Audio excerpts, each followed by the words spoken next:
I'm remaking the Super Nintendo game Plok. I've just finished Legacy Island, a collection of black and white levels that are set in the past.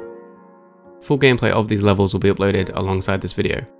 In this devlog I've also added new characters, but first let's travel to Legacy Island. The first level is Maze Cove. Maze Cove starts off like the first level in Plok, but with key differences. This one has enemy flowers and sea mines scattered absolutely everywhere. For Legacy Island I created a new font.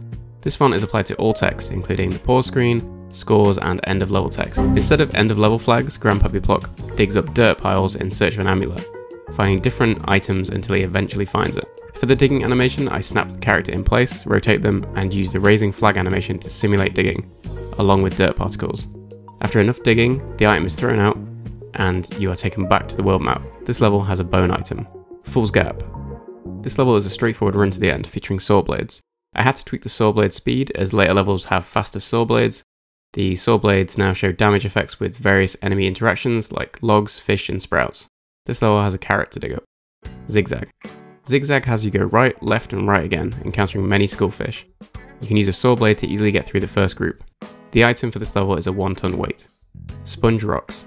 This level is quite unique and features you jumping across rocks in the ocean. There's this really random area in the original that's pretty empty, so I added a Super Nintendo collectible here. There's also a secret shell stage in this level. I made the gold Super Nintendo cartridge quite difficult to collect here.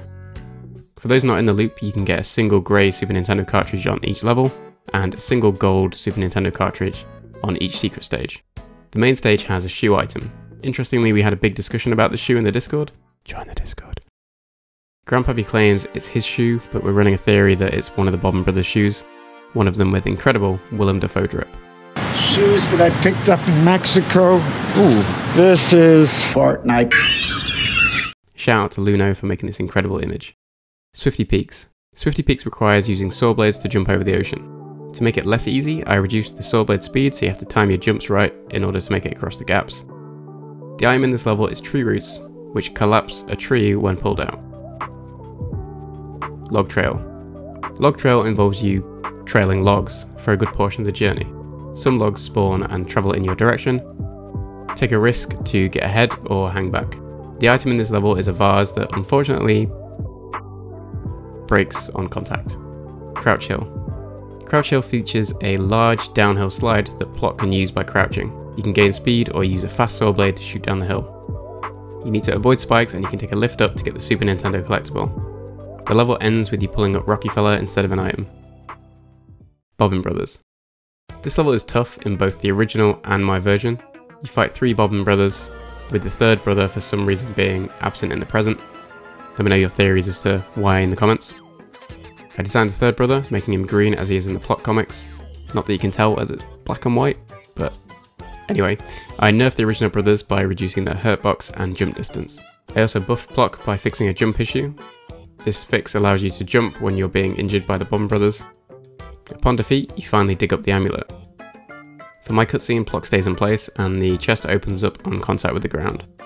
In the original, Plok jumps in the chest, but I simplified this to accommodate multiple character animations. After the cutscene, Plok wakes up, the statue runs off, and the amulet appears. World Map. I created a new world map for the levels. When you beat a level, the item you dug up appears on the map, and the X that marked the spot becomes a dug up mound. You can freely travel between the past and present by going to the statue on the map in the present, or by returning to Plok's house in the past. New characters. Last time we showed off this character selection screen. I mentioned that I may add more characters.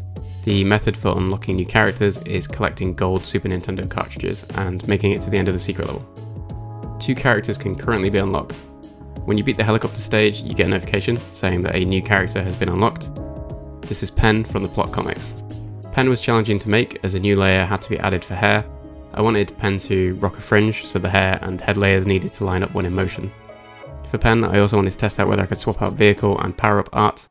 I tested this with the helicopter and the Squire power-up. This is Pen's helicopter. It's rocking a different colour scheme inspired by her colours.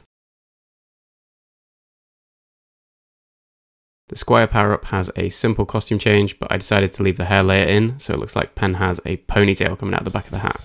Finally, the second character is a bit of a troll. None other than Plok himself, without gloves on. This is ripped from the comics as well. from an extremely cursed panel.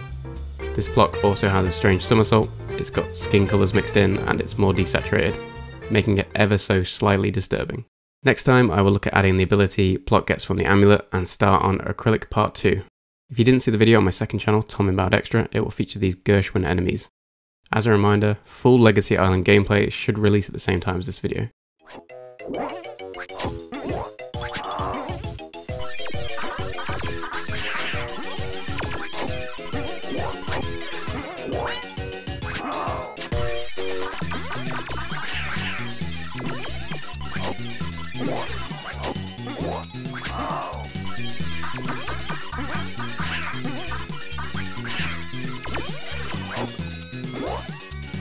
What?